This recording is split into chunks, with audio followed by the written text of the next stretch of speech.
네, 일단 제가 대학을 아까 말씀드렸다시피 꿈이 경찰이다 보니까 경찰 행정학과를 갔어요.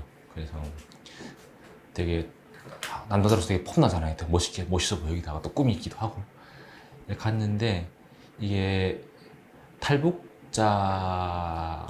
또 배운 게 아무래도 한계가 있잖아요. 그러니까 아무래도 대한민국에서 자라온 친구들하고 그 다음에 탈북자로서 단기간에 배워서 들어간 사람하고 이게 다 다르거든요. 확실히 따라가기도 되게 힘들고 공부 되게 힘들더라고요. 그리고 들어가니까 이게 대학 생활을 저는 좀 꿈꾸고 했던 게 있었거든요. 약간 대학의 그 캠퍼스에 어떻게 보면 로망 같은 게 있잖아요. 막 그 잔디밭에 나서 책도 읽고 그다음에 뭐 연애도 하고 막 이런 거 있는데 들어가니까 과 특성상 완전 그 남자들이 90% 정도이고 그다음에 군대 문화인 거예요. 완전 그 군대 규율에 따라 생활해야 되고 운동을 얼마나 빡세게 시키는지. 근데 운동이 그냥 진짜 몸을 만들려고 운동시키는 게 아니고 사람을 굴리려고 운동시키는 거예요. 그 우리나라 특유의 그 문화 있잖아요. 예전엔 더 했거든요. 막 구타도 있었고 막. 그래서 대학 생활이 되게 처음에는 이게 이렇게 하다가 되게 내 꿈을 못 이루고 중도에 그만두겠다라는 생각이 들어요. 그래서 저희 탈북민 친구들이 저희 학교에 꽤 들어왔었는데 중간에 그만두고 나온 친구들도 꽤 있어요. 그래서 이런 것들이 참 대학 생활이 힘들더라고요. 여러모로. 그래서 그런 찰나에 저희가 저희 단체 창립자인 지성호 대표를 만났죠. 근데 그 지성호 전 대표가 저희 저희 학교에서 법학과를 전공했어요. 법학을 전공했었는데 거기서 같이 수업 듣는 도중에 저희가 대학 들어가게 되면 무조건 들어야 되는 수업들이 있어요. 이렇게 뭐 여러 가지 수업들 중에 하나가 영어 수업이었는데 영어 수업을 듣고 있는데 저랑 같이 들어가는 친구랑 둘이서 막 얘기하고 있는데 갑자기 앞에 한눈에 딱 봐도 탈북자처럼 생긴 사람한테 딱 있는 거예요. 그러니까 탈북자분들은 티가 딱 나요. 그 스타일이, 옷 입는 스타일이라든가 머리 스타일들이 왜 그런지 모르겠는데 남한 친구들하고 구분이 되거든요. 딱 저희는 구분이 가요. 그래서 제가 귓속말로 그랬지. 야, 저 앞에 탈북자가 있다. 막 이러면서 얘기 막 하는데 그 지성호 대표가 들었나 봐요. 그거를 딱 들었더니 빵긋 웃으면서 혹시 북한 사람이시요? 딱 이러더라고요. 그래갖고 네 하니까 저도 북한에서 왔어요. 딱 이러더라고요. 그래갖고 그때 친하게 돼갖고 저희가 같이 나우라는 단체를 창립했었어요. 근데 뭐 저희 세 명만 창립한 게 아니고 거기에 또 뭐 저희 지성호 대표가 친했던 뭐 남한층 청년들도 있었고 그 다음에 뭐 북한 청년들도 있었고 총 12명이 창립을 했었는데 그때 당시 대부분 다 대학생들이었어요. 저도 그때 당시 21살, 2살 열했고 지성호 대표도 20대 중반 정도였고 다른 남한 친구들도 대부분 다 20대 초중반 이런 분들이 함께 나오라는 단체를 창립을 했죠. 그때 당시에 저희 청년들이 그때 당시에도 북한 인권 단체들이 많았었어요. 그러니까 왜냐하면 그때 당시에 한창 북한 인권 이슈가 국제적으로 되게 많을 때였거든요. 미국에서도 북한 인권법이 제정되고 막 일본에서도 제정하고 이런 국제사회에 어떻게 보면 그런 분위기가 강했었고 그리고 그때 당시에 북한에서 핵실험도 엄청나게 해대면서 국제적으로 이런 북한 인권에 대한 관심이 많아지기 시작한 거예요. 그리고 탈북민들이 막 쏟아져 나오면서 알려지기 시작했고 근데 이게 또 대한민국의 특성상 이 북한 인권 문제가 어느 순간부터 정치화가 되기 시작하는 거예요. 많이. 그러니까 정치적으로 이용망이 당하고 대한민국은 특이하게 진보 쪽이 오히려 북한 인권을 공격하고 그런 문제가 없다 이런 식으로 얘기하면서 공격하고 오히려 보수 쪽이 또 북한 인권을 지지하고 약간 이런 좀 아이러니한 문제가 있었거든요. 근데 사실은 뭐 보수든 진보든 다 자기의 정치적 이익에 맞게 이용을 하려고 사용했던 거죠.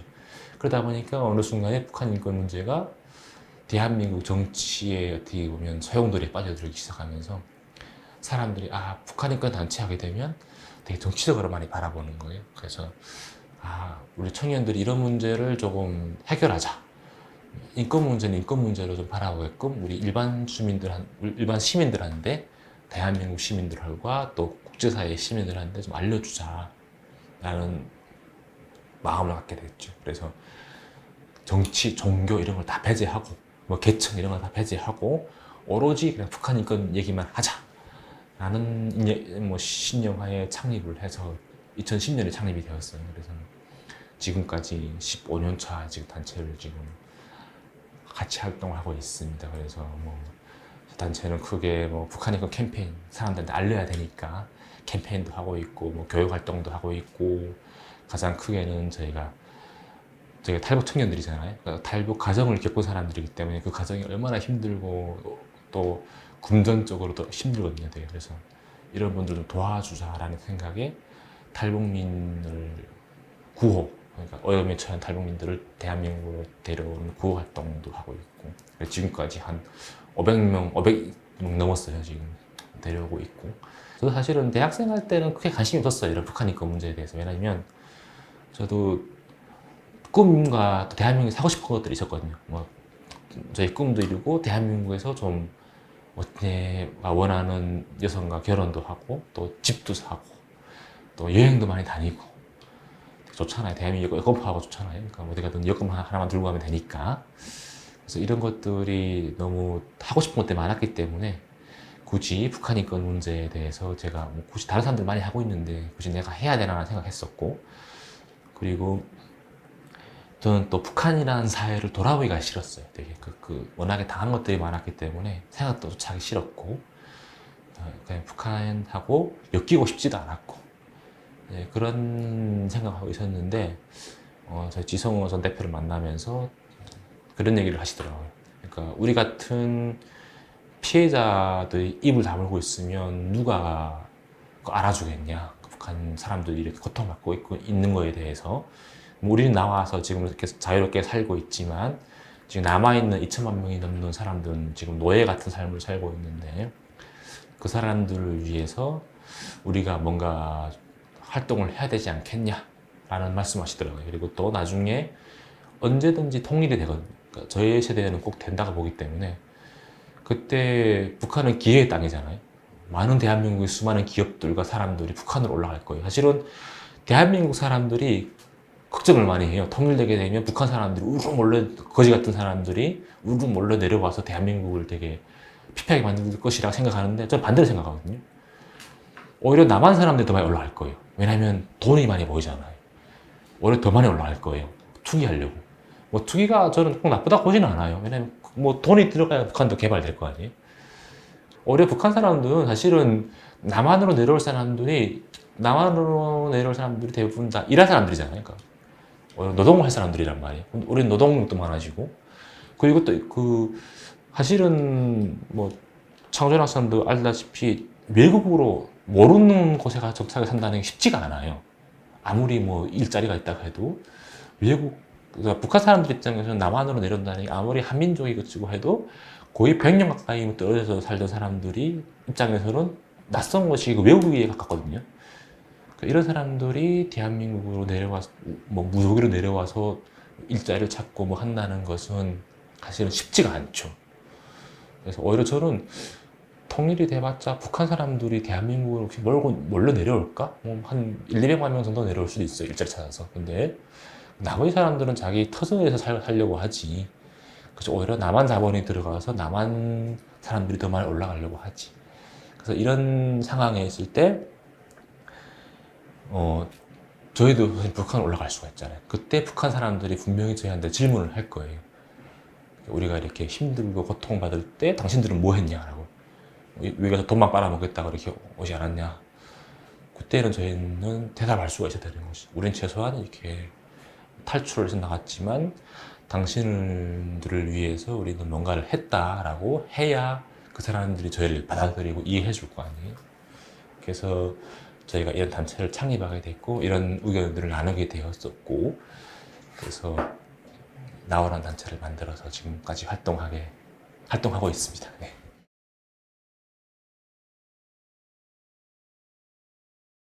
네, 일단은 저희가 단체를 창립을 했을 때 뭐 진짜 아무것도 없었어요, 진짜.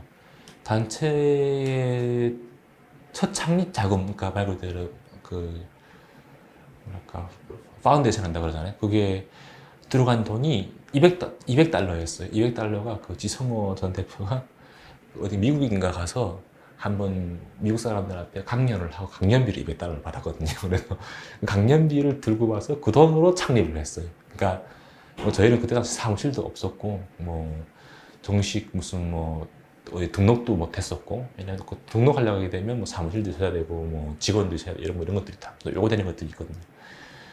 그런 것도 없다 보니까 그냥 처음에는 동아리 수준에 가까웠었어요. 청년들은 많았어요. 그때 당시에 뭐 같이 활동하는 청년들이 한 몇십 명이 됐었거든요. 근데 사무실도 없다 보니까 어디 뭐 카페라던가 뭐 교회 지하 모임 공간이라던가 뭐 지하철 어디 이런 공간 공터있으면 가서 하고 이렇게 했었죠. 근데 카페 같은 경우에는 저희가 들어가면, 카페는 아무리 그냥 들어가셨다 그래도 들어가서 커피를 꼭 시켜야 되잖아요. 사실은 커피 값에 다 그런 것들이 포함되어 있잖아요.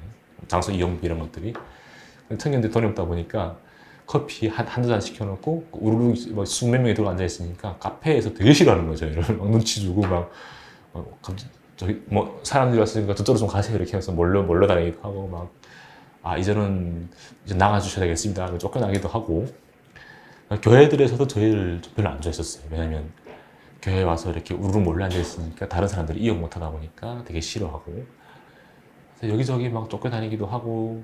그러면서 저희가 캠페인이라는 북한인권 캠페인을 매주 있었어요. 그냥 매주 주말마다 나가서 뭐 명동 뭐 저기 강남 뭐 이런 데 돌아다니면서 사람들이 많은 곳에 가서 캠페인을 매주 했었고, 그러다가 저희가 1년이 지나니까 회비가 생기잖아요. 회비가 저희가 대학생들이긴 하지만 5,000원씩 뭐 1,000원씩 나는 회비들이 두드러 쌓이다 보니까 1년이 지나니까 딱 200만 원이 딱 모이는 거예요. 그래서 아 이거를 우리가 좀 의미 있게 쓰자. 그래서 이런 것들 돈을 뭐 10만 원 쓰기라도 좀 탈북 대학생들한테 그런 장학금을 좀 주자. 왜냐면 와서 공부하는 게 힘드니까. 그런데 저희가 어떤 한 청년이 남한 청년이었어요. 그러니까 그래도 대한민국의 탈북민들은 들어왔으니까 자유도 있고 그래도 어느 정도 살아가는 데는 그래도 불편함은 없으니까 우리가 이 돈으로 지금 쫓기고 중국 땅이라든가 제3국에서 이렇게 탈북해서 어려운 상황에 있는 탈북 여성을 한 명을 데려오자 라는 의견을 내더라고요. 그래서 그때 당시 탈북민 한 명 데려오기 200만 원이었거든요. 그래서 그 200만 원으로 탈북민을 한 명을 데려왔어요. 1년 뒤에. 그 첫 1호 탈북민이 여성이었는데 그 어디 팔러 다니는 분을 데려왔거든요. 그래서 그분이 와서 대한민국에 와서 공부해서 대학도 졸업하고 지금은 그 공무원이에요. 그러니까 잘 돼서 이렇게 뭐 민주평통이라는 그 통일을 위한 기관에서 자문위원도 하고 있고 되게 잘 된 케이스 중에 하나죠. 그래서 이런 의미 있는 활동을 했었고, 그래서 처음에는 말 그대로 진짜 저희가 한 4년 정도는 사무실도 없이 그냥 막 돌아다녔었고, 그 다음에 2014년 말쯤에 저희가 처음으로 단체에 등록을 했어요. 정부에 등록을 하고 사무실도 저기 여기서 멀지 않은 충무로라는 곳이 있어요. 거기 엄청 오래된 그 빌딩에 그 막 지린내가 나는 그런 빌딩에 조그만 방, 여방보다 조금 더 큰다?